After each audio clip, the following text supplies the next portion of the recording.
কোনো ব্যক্তি যদি জায়েজ কাম করার প্রথমে বিসমিল্লাহির রহমানির রহিম যদি পাঠ না করে, তাহলে সেই ব্যক্তি যে কাজ করতে গিয়ে কাজ শুরু করার সময় বিসমিল্লাহির রহমানির রহিম লাফজগুলো পড়লো না, আল্লাহ রসুল বলছেন ওই ব্যক্তির কামটা না মুকাম্মাল থেকে যায়, পরিপূর্ণ হয় না, আধুরা থেকে যায়।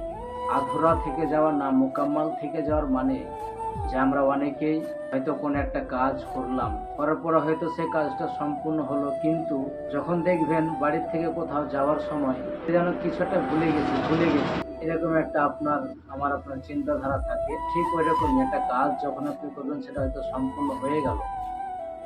আমাদের প্রত্যেকের প্রয়োজন যে কাজটা করা জায়েজ আছে, না জায়েজ হারাম কাজ থেকে দূরে থাকার পরে যেগুলো হালাল কাজ, জায়েজ কাম আছে, সেই কাজের প্রথমে আমাদেরকে বিসমিল্লাহির রহমানির রহিম পাঠ করতে হবে।